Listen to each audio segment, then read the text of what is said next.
Virgilio, soy pastor aquí en Iglesia Vertical y para nosotros es un placer, es un privilegio poder tenerte con nosotros hoy. Hoy vamos a iniciar una nueva serie de enseñanzas que van a ser 4 semanas. Somos una iglesia que nos gusta enseñar en series y siempre, por supuesto, del fundamento, de la base de nuestra fe, que es la palabra de Dios.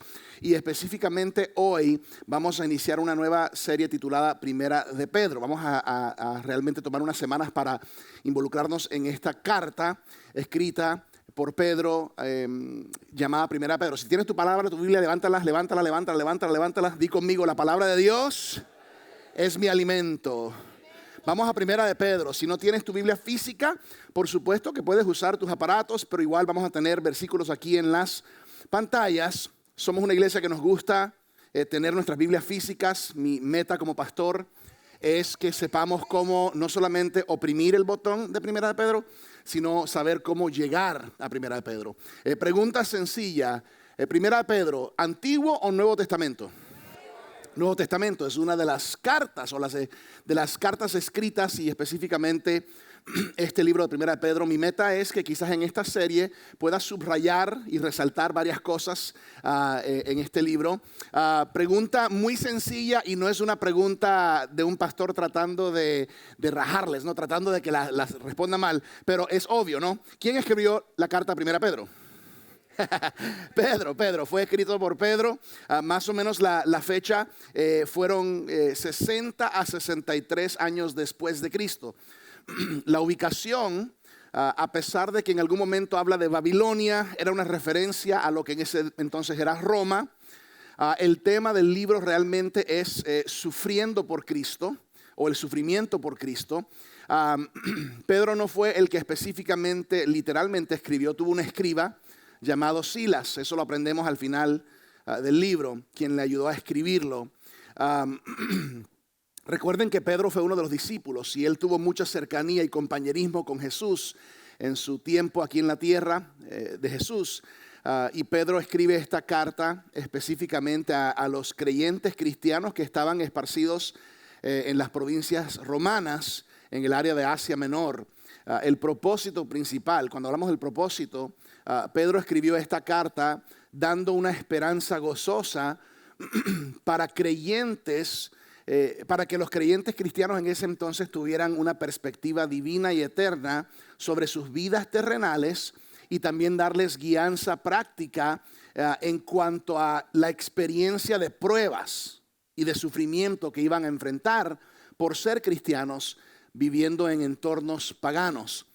Pedro estaba muy preocupado de que los cristianos marcaran una diferencia, que no fueran personas conocidas por provocar innecesariamente conflictos con el gobierno, con las estructuras, sino que siguieran las enseñanzas de Jesús y que siguieran el ejemplo de Jesús en sufrir inocentemente, justamente y noblemente. Esa es una de las preguntas que es difícil decir amén. ¿Quién está listo para sufrir para Cristo? Es difícil decir amén, pero somos llamados a decir amén. Pero queremos decir, ¿quién quiere vivir una vida fácil en el nombre de Cristo? Sí, pero ni Jesús nos llamó a eso, ni la palabra nos llama a eso. Y esta palabra, este libro de Primera de Pedro es muy relevante para nosotros hoy, porque hoy en día, yo no sé si lo has notado, pero cada día más y más hay una oposición contra la iglesia cristiana. Hay una oposición contra todo aquel que se levanta en nombre de los principios bíblicos, de las enseñanzas de Jesucristo. Hoy en día hay una cultura de cancelación para cualquiera que no se alinea o amoldea a la forma de la sociedad, la cultura o a lo que a los demás les parece bien.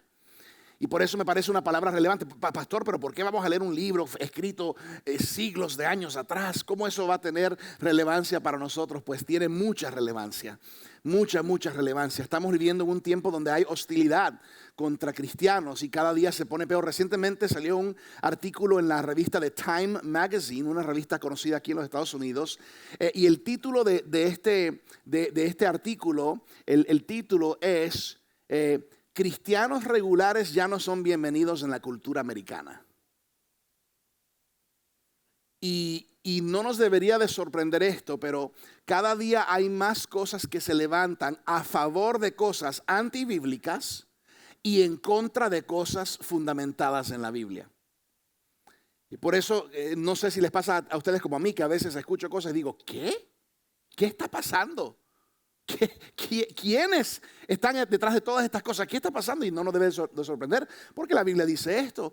Hoy en día, les doy algunos ejemplos. Hoy en día hay universidades cristianas que les están amenazando de quitar su acreditación escolar, porque no es porque no es porque la parte académica de la universidad esté baja, sino porque los estándares bíblicos morales están muy altos. Es interesante esto, aún en universidades no cristianas, a veces vienen en contra de grupos cristianos dentro del contexto de estas universidades que quieren silenciarlos o quieren disolver esos grupos. ¿Por qué? No porque están causando problemas, no porque están haciendo huelgas, simplemente porque están hablando acerca de Jesucristo. Y es complicado, ¿no? Es complicado ver que en nuestra sociedad cada día se levanta más la inmoralidad como si esto fuera normal. Y empuja hacia abajo la moralidad bíblica como si esto fuera extraño, raro o inapropiado. Yo pregunto hoy, ¿estás listo para lo que viene? ¿Estás listo para lo que viene? Porque cada día pareciera que viene con más fuerza la oposición, no solamente a las cosas de Dios, sino a la palabra de Dios y al pueblo de Dios. Y algo interesante que creo que la razón por la cual Pedro escribió en la soberanía de Dios, primera de Pedro, es porque él nos da instrucciones de características importantes que necesitamos. Creo que los cristianos a veces respondemos de una manera equivocada, con una buena intención. Una forma que respondemos equivocadamente es cuando respondemos al odio con odio. Eso no es la manera cristiana, bíblica, cristocéntrica, pero a veces nos sentimos justificados porque venimos en contra de algo que está mal, pero si venimos con un espíritu de odio, no estamos viniendo en el espíritu opuesto como lo hacía Jesús, que es amor aún contra el que me odia. Ahora, no estoy diciendo que es fácil, estoy identificando que es un problema. Otro problema que tenemos los cristianos, muchos, no todos, pero muchos cristianos hoy en día, es que ponen mucha confianza en gobierno y en partidos políticos. Y yo sé que lo digo quizás con algunos que puedan sentir diferente a mí, pero no hay ningún gobierno y no hay ningún partido político que salvará tu vida ni mi vida. Pueden haber algunos que se alineen más con creencias y posiciones, pero eventualmente a la larga no hay ningún partido político, ni ningún gobierno, ni ningún líder político o líder religioso que nos salvará. Es solamente Jesús quien nos salvará. Por lo tanto, nos alineamos con el reino de Dios y con la palabra de Dios. Ahora, si tú estás aquí hoy y no eres cristiano, todo esto puede sonar extraño para ti, pero quiero darte la esperanza de que tú puedes tener esperanza. Hay 4 características que vamos a resaltar en el libro de 1 de Pedro, 4 características para resistir el sufrimiento. Si estás tomando apuntes, el mensaje de hoy está titulado Esperanza, de hecho. El mensaje del título del mensaje de hoy es Esperanza. Digan conmigo, Esperanza. Y al estudiar esta carta que tiene más de 2000 años, en estas próximas semanas vamos a ver estas 4 características que nos ayudarán no solamente a sobrevivir sufrimiento y dificultad en este mundo, sino a florecer en medio de ella. Número 1, esperanza. Número 2, integridad. Número 3, honra. Y número 4, perseverancia. A ver si me ayudan. Número 1, esperanza. Número 2, integridad. Número 3, honra. Número 4, perseverancia. Aquí es donde vamos a estar estacionándonos en estas próximas semanas. Cómo desarrollar estas características para florecer y no solamente sobrevivir. Primera de Pedro 1, ¿la tienen abierta su Biblia? Primera de Pedro 1, Primera de Pedro 1. La Biblia es la palabra de Dios y es nuestra espada espiritual. Versículo 1. Pedro, apóstol de Jesucristo, a los elegidos extranjeros dispersos por el Ponto, Galacia, Capodacia, Asia y Bitinia, según la previsión de Dios el Padre, mediante la obra santificadora del Espíritu, para obedecer a Jesucristo y ser redimidos por su sangre, que abunden en ustedes la gracia y la paz. Algunas observaciones importantes. Esta sección, esta parte del mundo, esta región es lo que hoy en día consideraríamos Turquía, ¿ok? Y Pedro está escribiendo esto porque estaban muchos cristianos, a pesar de que estaban esparcidos, estaban enfrentando opresión y oposición por parte de sus vecinos no cristianos, no creyentes en Jesucristo. Pedro está aclarando aquí al principio que está escribiendo a ellos. Es interesante que a pesar de que Pablo quería ir a estos lugares para predicar, Dios en su soberanía no lo permitió, sino que Pedro fue el que llegó con el mensaje del evangelio y las buenas noticias a esta región. Y de hecho, a veces tú quieres algo en tu corazón, con todo tu corazón, pero Dios dice no. Y de repente le corresponde a otro eso o a otra. Y tenemos que entender que es la voluntad de Dios. Y al final dice específicamente, mediante la obra santificadora del Espíritu, para obedecer a Jesucristo y ser redimidos por su sangre, que abunden en ustedes la gracia y la paz. Digan conmigo, esperanza. Esperanza. Esa es nuestra esperanza. El hecho de que Jesucristo nos redimió por su sangre. Si queremos resumir en una frase, se la voy a dar aquí en la pantalla. El libro de Primera de Pedro es igual a estas tres declaraciones. Dios te eligió, Jesús te salva y el Espíritu Santo te empodera. Y esa es nuestra esperanza. Digan conmigo, esperanza. Ahora, ¿por qué tenemos esta esperanza? Es por esto que estamos hablando. Mira el versículo 3.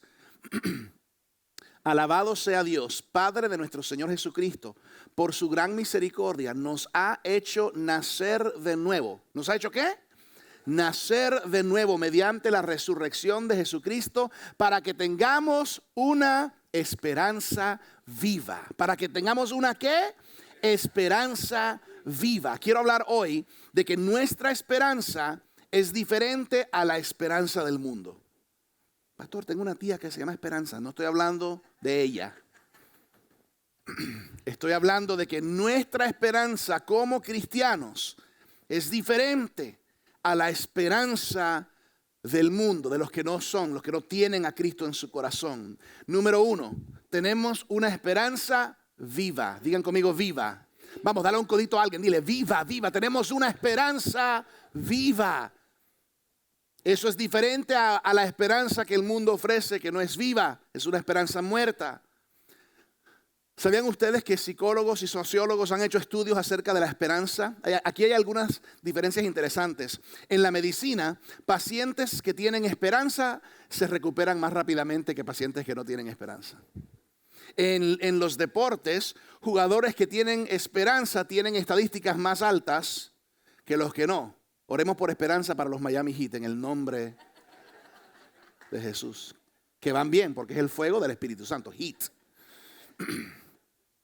En la educación, los estudiantes que tienen esperanza sacan mejores notas y calificaciones. Saben, la esperanza es una de las claves que diferencia la calidad de vida de una persona. Por supuesto con ganas, ¿verdad? Con motivación y con habilidad, pero necesitas esperanza. Ahora, no es una esperanza que depende de mí. No es una esperanza que depende de ti. Como cristianos, somos seguidores de Jesucristo y nuestra esperanza es una esperanza viva porque está basada en el Creador del universo y en el Salvador del mundo. Tu esperanza solamente puede ir tan lejos como sea tan profunda. Y por eso es importante entender que Pedro, él ancla nuestra esperanza en algo específicamente. Él ancla nuestra esperanza como cristianos a la resurrección de Jesucristo. A la resurrección de Jesucristo. Y esto es una clave. Nuestra esperanza está anclada en lo que Jesús hizo por nosotros. ¿Y qué hizo Jesús? Él murió por nuestros pecados y al tercer día resucitó y luego ascendió al Padre, y por esa razón tenemos una esperanza, ¿qué? Una esperanza viva. Número dos, nuestra esperanza surge de lo que sucedió en el pasado y no de lo que nos rodea en el presente. Esto es muy importante para nosotros comprender hoy. Nuestra esperanza como cristianos surge de lo que sucedió ¿cuándo? En el pasado, y no de lo que nos rodea en el presente. Pastor, ¿qué me está tratando de decir? Bueno, nosotros no leemos el periódico hoy para determinar si tenemos esperanza. ¿Por qué? Porque nuestra esperanza no está basada en lo que nos rodea hoy, sino en lo que sucedió ya. Nosotros no miramos a nuestras propias habilidades y qué podemos hacer nosotros para determinar si tenemos esperanza. Nosotros miramos a lo que Jesús ya hizo. Y eso determina nuestra esperanza. Nosotros no miramos las situaciones y circunstancias o las personas aún que se están oponiendo a nosotros. Nosotros miramos a nuestro Padre Celestial, quien nos eligió, a Jesucristo, quien nos salvó, y el Espíritu Santo, quien nos empodera, porque nuestra esperanza está arraigada y anclada al fundamento que es Jesucristo y su palabra. Por lo tanto, nadie me puede robar mi esperanza. Y si los hippies pierden, pues qué importa, porque mi esperanza no está en ellos. Y si el otro político partido que a mí no me gusta gana, mi esperanza no está en el gobierno. ¿Me están entendiendo? Porque a veces encuentro cristianos que pareciera que su fe está en las cosas, en las circunstancias, o en lo que otros dicen, o se sorprenden porque hay calamidad, o se sorprenden porque hay malicia, se sorprenden porque las cosas van para abajo. Pues la Biblia no dice que todo se va a poner mejor.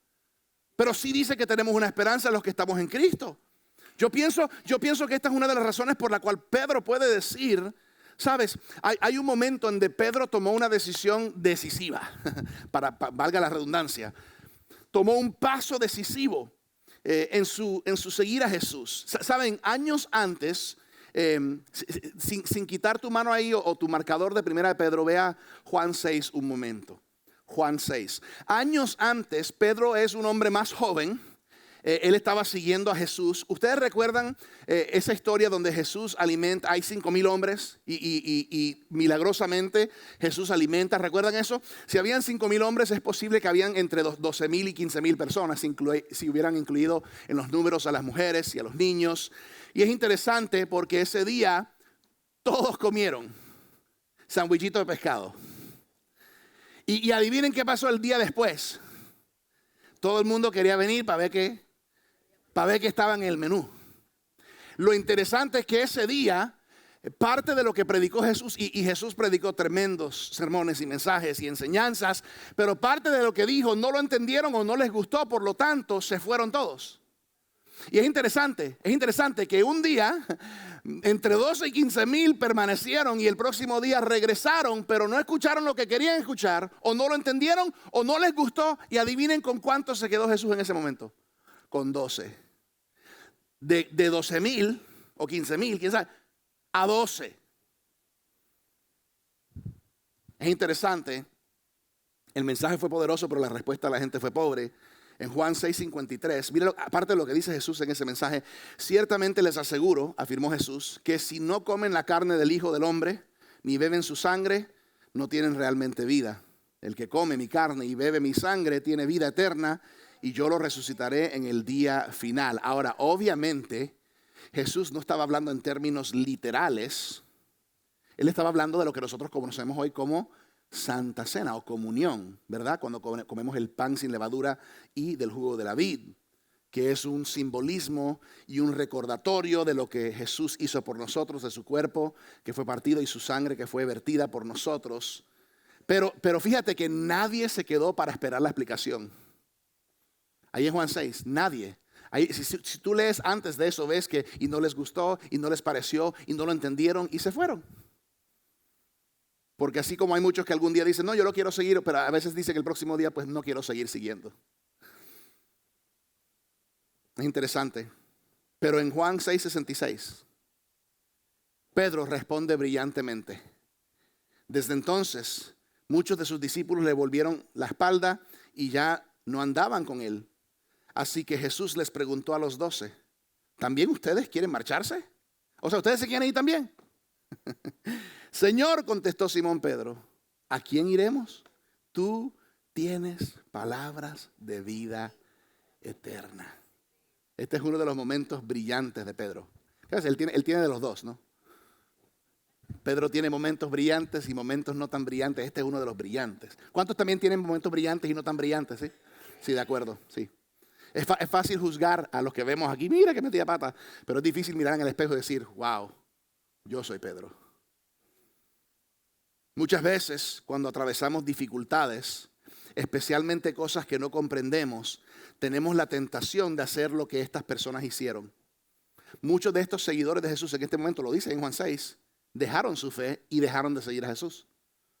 Es interesante, porque quizás tú conoces a alguien que ha hecho lo mismo, o, me atrevo a decirlo, quizás tú en algún momento lo hiciste. Y hay muchas personas cristianas que enfrentan momentos y tiempos difíciles cuando pareciera que la opción más fácil es decir, dejo mi fe atrás. No es ni un asunto de que si pierdo mi fe, porque ese es un debate. Pronto vamos a hablar de eso, que si se pierde la salvación o si no se pierde la salvación, y muchos no quieren hablar porque hay unos que están en este extremo. Claro, y todos los días, pareciera que todos los días de pronto no soy salvo, entonces no vengas hoy Jesús, entonces el otro día pues vive como tú quieras, no importa. Entonces, ¿cuál es? ¿Cuál es? ¡Wow! ¡Qué complicación! Tuvimos una buena conversación con nuestro staff y liderazgo en estos días acerca de eso, porque hay quienes dan su vida por uno y quienes dan su vida por otro. Wow, Señor, preguntas para el cielo. A veces no creo que esa es la pregunta. A veces es que simplemente hay personas que dicen, no lo quiero más. No es que lo perdieron, no es que se lo quitaron, es que simplemente lo abandonaron. Interesante. Es interesante. Pedro dice, Jesús, ¿a dónde voy? Si no es, ¿a quién iremos? Tú tienes palabras de vida eterna.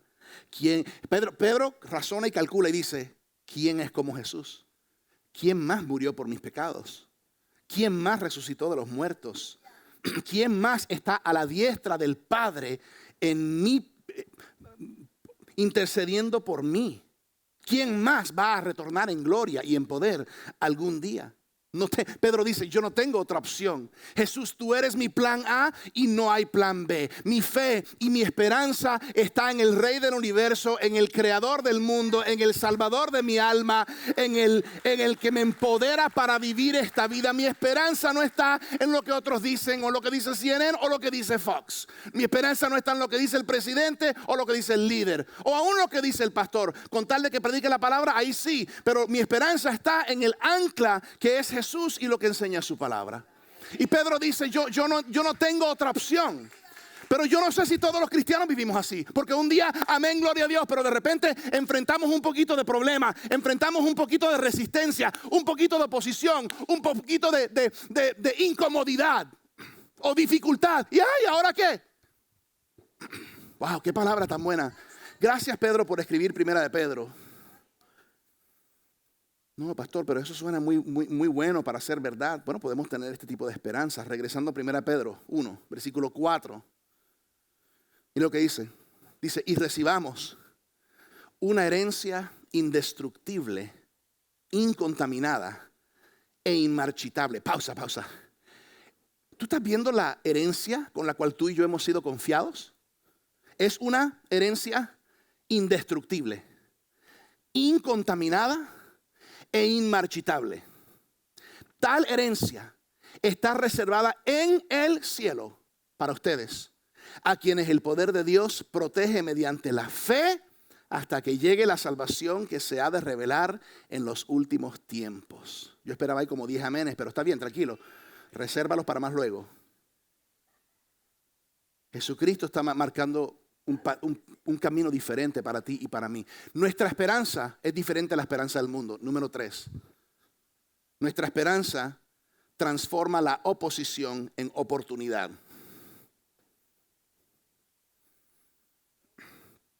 O sea, no estamos simplemente buscando cómo sobrevivir y mantener a flote. No.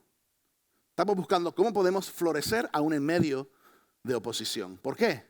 Porque Jesucristo trazó un camino y modeló un camino para nosotros. Ahora, regresando a la vida de Pedro, Pedro tuvo sus momentos, ¿no? Y Dios le ayudó a él tornar muchas de sus pruebas en victorias. Fíjate algo, no lo tienen que buscar, pero en Hechos 5 vemos que la corte alta de los judíos, del liderazgo judío, le dijeron a Pedro, ya tú no puedes seguir predicando en el nombre de este tal Jesús. ¿Ustedes creen que eso paró a Pedro?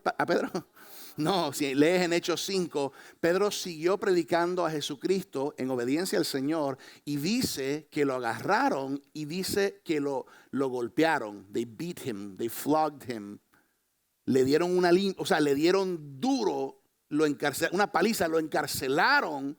Y ustedes creen que Pedro entonces empezó a decir, bueno, yo no sé si es que yo creo esto, porque enfrentó oposición. Pedro dijo, wow, prediqué a Jesús y me dan una paliza.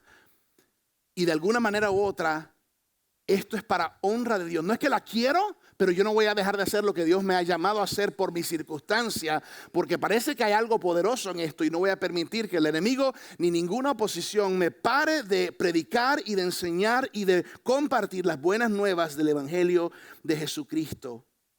Y es interesante porque después de eso lo sueltan y él regresa a la iglesia y uno pensaría, Pedro de pronto se quedó calladito un ratico, así, o sea, orando pero suave. Predicando así, pero internamente. Y dice que oraron y tuvieron un servicio de adoración. ¿Por qué? Porque Dios se estaba moviendo. Y cada vez que la iglesia de Cristo sufre, crece. Y cada vez que nos dan palizas, nos levantamos más fuertes. Y cada vez que buscan silenciarnos, nuestra voz irá más lejos. Y cada vez que buscan cancelarnos en la cultura de hoy en día o de alguna manera castigarnos, nos vamos a levantar con más fuerza y con más unción y con más respaldo, porque nuestra esperanza no está en nosotros ni en el gobierno. Nuestra esperanza está en la palabra de Dios. Vamos, pellizca a alguien a tu lado y dile, despiértate. Es que hay algunos que se están durmiendo y quiero que se despierten. Sí. Es importante, no permitas que te deje el bus, mi hermano.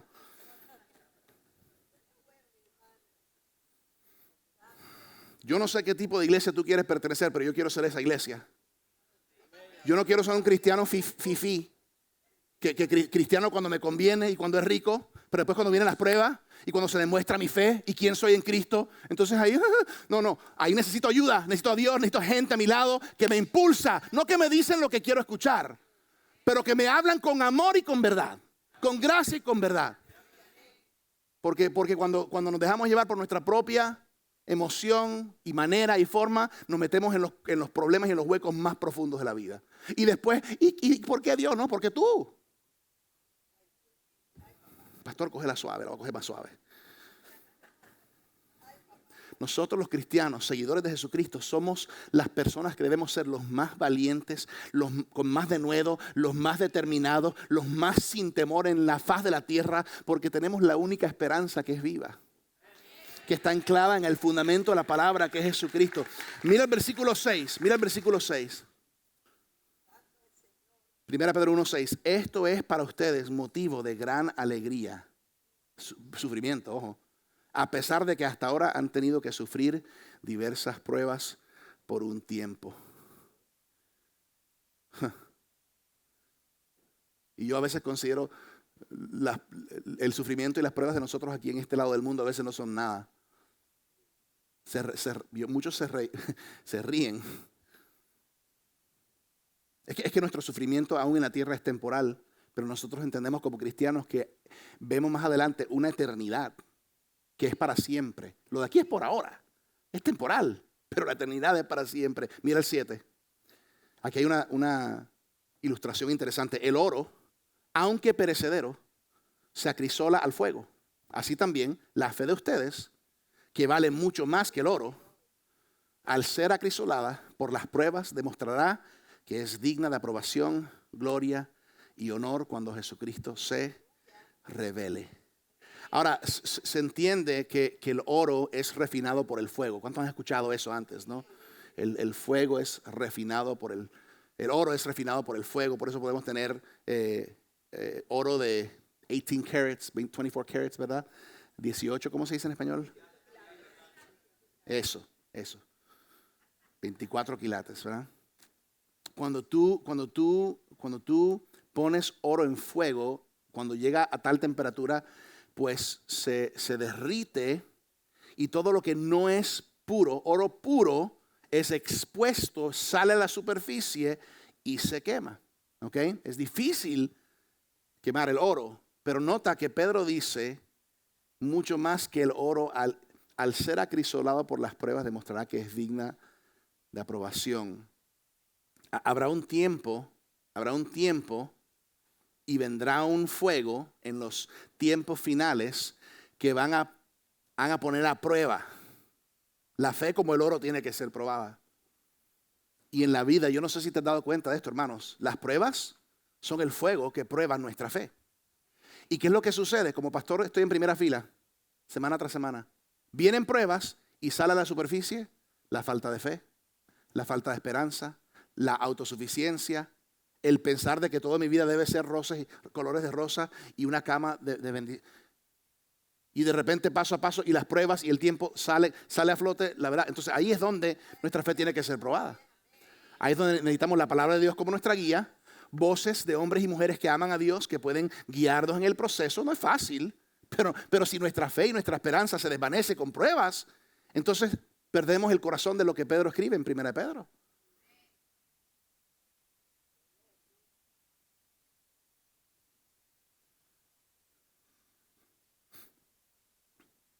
Digna de aprobación, gloria y honor cuando Jesucristo se revele. Y esa aprobación, gloria y honor obviamente es para Jesucristo. Pero yo no sé si sabías esto, que tú y yo también recibiremos gloria, honor y aprobación cuando lleguemos al cielo. ¿Saben? Hay recompensas en el cielo. Y no estamos hablando de la salvación, estamos hablando de otras cosas. Recompensas en el cielo por o como resultado de cómo vivimos nuestras vidas aquí. Y no todo el mundo recibirá las mismas recompensas. Por eso dice Jesús, Él dice, atesoren,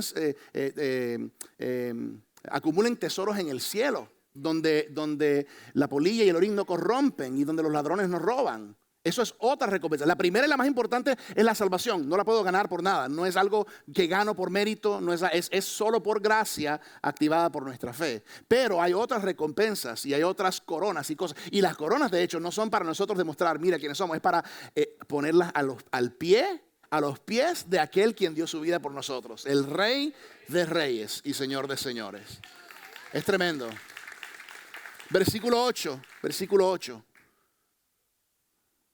Ustedes, hablando de Jesús, lo aman a pesar de no haberle visto. Y aunque no lo ven ahora, creen en Él. Y se alegran con un gozo indescriptible y glorioso. Pues están obteniendo la meta de su fe, que es su salvación. ¡Wow! Nuestra esperanza y nuestra fe proviene de Jesús. Fíjate, esta es nuestra fe, esta es nuestra esperanza, fundamentada sobre el hecho de que Jesús murió en la cruz y que Él resucitó de los muertos. Por eso nosotros vivimos. Y esto, ¿sabes? Esto me ayuda a comprender una perspectiva correcta de qué es nuestra esperanza, qué significa nuestra esperanza y lo que verdaderamente nos costó. ¿Sabes? Yo creo que en este lado del mundo donde vivimos nosotros, yo a veces pienso que no todos realmente comprendemos el costo de nuestra esperanza. Porque yo veo muchas personas que a veces dicen, bueno, sí, yo quiero seguir a Jesús, pero bueno, entonces, ¿qué tengo que hacer? Antes de tomar ese paso, ¿qué tengo que dejar de beber? ¿Con quién tengo que dejar de acostarme? ¿Y a quién tengo que perdonar? ¿A ese también? A ese que me hizo daño, porque si es así, entonces no sé si esto vale la pena. Mejor me quedo acá. Mientras que hay personas en diferentes partes del mundo que dicen, yo quiero seguir a Jesús. Y en este lugar donde yo vivo, profesar a Jesús públicamente está a condena de prisión o muerte. Y aquí leer la Biblia o tener Biblia es contra la ley. Y yo daré mi vida por esto. Porque sé lo que costó esta esperanza y esta fe. La pregunta de muchos en el mundo no es, pero ¿puedo seguir haciendo esto y esto? Y ser salvo, ir al cielo y hacer todo. Y yo creo que es la pregunta equivocada. La pregunta es, ¿qué puedo hacer por ti, Jesús? ¿Cómo puedo yo vivir de una manera que te honre y te agrade? Porque es ahí donde entiendo el peso de la esperanza y de la fe y lo que le costó a nuestro Señor Jesucristo. Esto es increíble. Cuarto y último punto, nuestra esperanza es una herencia que hemos recibido y también una que debemos transmitir. Nuestra esperanza es una herencia que hemos recibido y también una que debemos transmitir. Mira el versículo 10. Mira esto. Los profetas, ¿recuerdan los del Antiguo Testamento? Los profetas que anunciaron la gracia reservada para ustedes, dice Pedro, estudiaron cuidadosamente esta salvación. Querían descubrir a qué tiempo y a cuáles circunstancias se refería el Espíritu de Cristo que estaba en ellos cuando testificó de antemano acerca de los sufrimientos de Cristo y de la gloria que vendría después de estos. Pausa. ¿Saben? Los profetas de los antiguos tiempos, Ezequiel, Isaías, Daniel, Jeremías, Malaquías, ellos miraban hacia adelante. Con un don profético que Dios les dio, miraban hacia adelante, hacia ti y hacia mí. Y ellos sintieron envidia de lo que nosotros algún día experimentaríamos. Nosotros que pudimos conocer a Jesucristo en nuestra, porque vivió. Y aún de aquellos que lo vieron y caminaron con Él. Y es interesante porque ellos en ese entonces, envidiando quizás lo que venían, pero con fe y sabiendo que cumplían con el propósito de Dios, ellos tomaron la decisión de tomar esa batuta y pasarla a la próxima generación. Esa batuta de la fe en Jesucristo y de la esperanza que solo proviene de la promesa de Dios. Ellos ni vieron a Jesús. Ellos ni conocieron a Jesús. Ellos no pudieron hablar de la historia de cómo Jesús hizo esto, aquello y los milagros y la crucifixión, porque es que ellos no estaban vivos en ese tiempo. Sin conocerlo personalmente, pero creyeron por medio de su fe y lo que la palabra de Dios y las escrituras del Antiguo Testamento y la ley les enseñaron. ¿Y qué hicieron ellos? Le pasaron la batuta a los próximos. Y eventualmente la batuta llegó a Juan el Bautista. Esa herencia llegó a los apóstoles. Llegó a Pedro. Y después de eso llegó a la iglesia cristiana primitiva. Y después eso a una próxima generación. Y después a una próxima generación. Y a través de la historia puedes ver cómo nuestra herencia de esperanza y de fe fue transmitida de generación en generación, de pueblo a pueblo, hasta aquí el 2023, donde tú y yo recibimos la herencia de una esperanza viva. La herencia de una esperanza viva. La herencia de una fe inquebrantable, que a pesar de la oposición del enemigo que ha querido deshacerse de estos libros, a pesar de la oposición hoy en día en contra de los principios de Dios y los principios de la palabra de Dios, déjame asegurarte, los defensores, muchos tienen que escuchar esto, muchos. Los defensores de nuestra fe y nuestra esperanza no es un partido político, no es un gobierno. No. Los defensores son aquellos que han recibido la herencia como una batuta, que la cargan con fe, con respeto, con tenacidad y compasión para pasarla a la próxima generación, a nuestros hijos y nuestros nietos y nuestros bisnietos, hasta que Cristo venga. Los defensores de esta esperanza somos aquellos que cargamos el nombre de Cristo en nuestros corazones. Somos aquellos que entendemos el costo y el sacrificio que se pagó, y por eso podemos enfrentar sufrimiento, no contentos, ay qué rico, más sufrimiento, no, pero esperanzados y llenos de fe. Yo puedo sobrepasar toda prueba, toda oposición, toda dificultad, no por quién soy yo, no por mi linda cara, no por cuánto tengo, no por quién soy, sino por lo que Jesucristo hizo por mí, lo que su palabra representa para mí. Entonces el llamado a ser cristiano no es un llamado, ven a vivir una vida fácil donde todo es arcoíris y color de rosa. No. Pedro dice, es un llamado a enfrentar tribulación y sufrimiento y a soportarlo como Jesús. Inocentemente tener que sufrir si se requiere, con justicia y con entendiendo que este mundo esto ahora es temporal, pero la eternidad.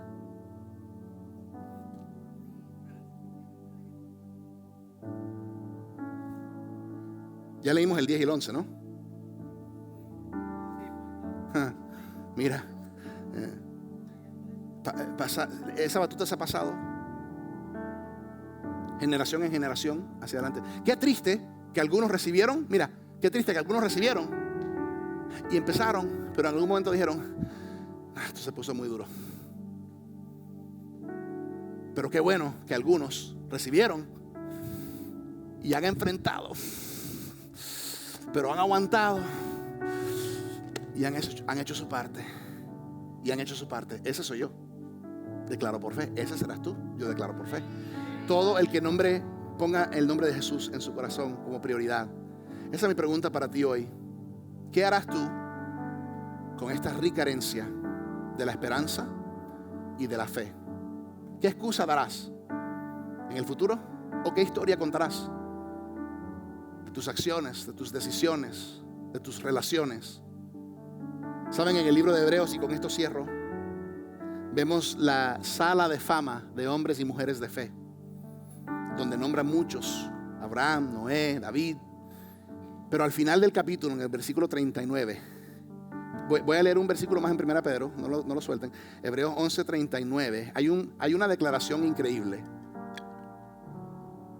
Y mira lo que dice Hebreos 11:39. Dice: aunque todos obtuvieron un testimonio favorable mediante la fe, ninguno de ellos, o sea, de esos en esos tiempos, vio el cumplimiento de la promesa. O sea, ellos dieron sus vidas por algo que nunca vieron.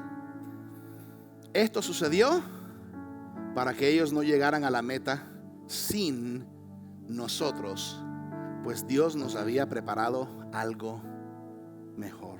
Dios te está llamando a ti y a mí a ser portadores y transmisores de la herencia que hemos recibido a la próxima generación. Y lo que hemos aprendido hoy es que ese llamado lo tienes tú y yo, simplemente por el hecho de que decimos yo soy de Cristo. ¿Cuál es el llamado? De llevar las buenas noticias del Evangelio, a ser fieles aún en medio. No, si no tengo problemas, pastor, yo me comprometo.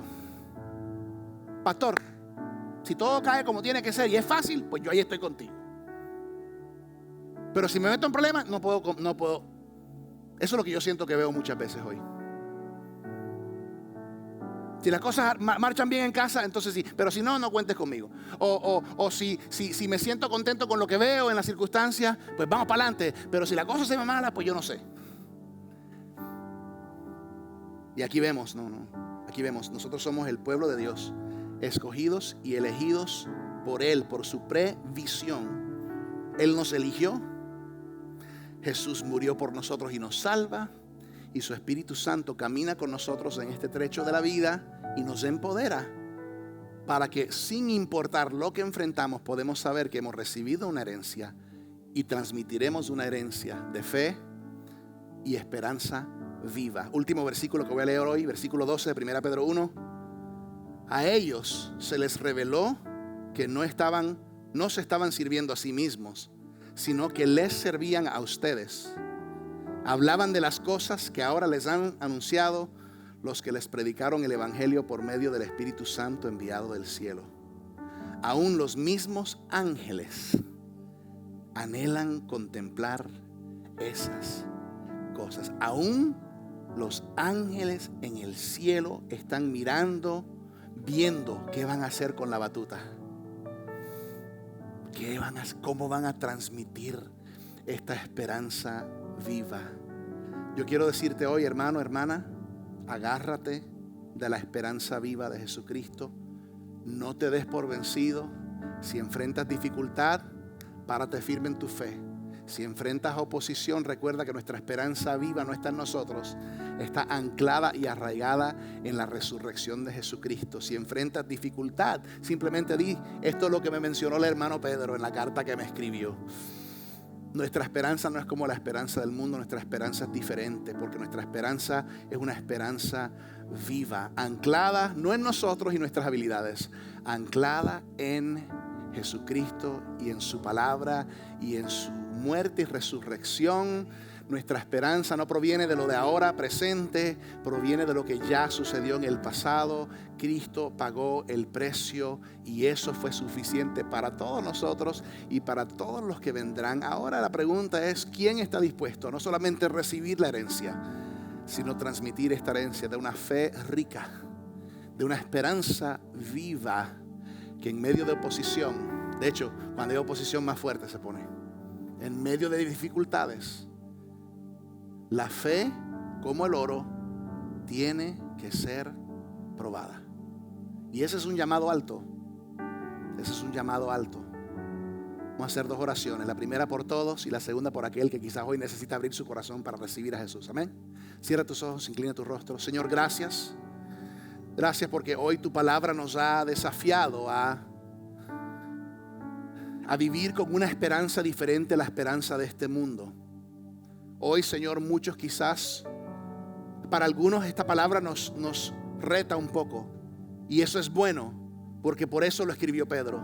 Para retar y preparar y motivar a cristianos enfrentando tiempos de dificultad en contra de la fe cristiana. Y hoy, Señor, en un mundo donde cada día pareciera haber más oposición a tus principios, nos paramos firmes en esta esperanza viva, confiados, sabiendo que no estamos anclados a nosotros ni a nuestras capacidades, no estamos anclados a un gobierno o a un partido político, estamos anclados a lo único que nunca será conmovido, que es el fundamento de tu palabra y la resurrección de Jesucristo, que ganó la victoria más grande para toda la humanidad. Así que hoy, Señor, en medio de todo el ruido, en medio de todas las distracciones, oramos por esa esperanza viva en cada corazón, en cada familia y en cada vida. Una esperanza viva, diferente a la esperanza del mundo. ¿Por qué? Porque está fundamentada y anclada en ti. Gracias, Señor, por hablar a nuestros corazones y ayúdanos a vivir con esta esperanza, a recibirla como herencia y transmitirla como herencia a nuestras futuras generaciones. En el nombre precioso de Jesús. Amén, amén.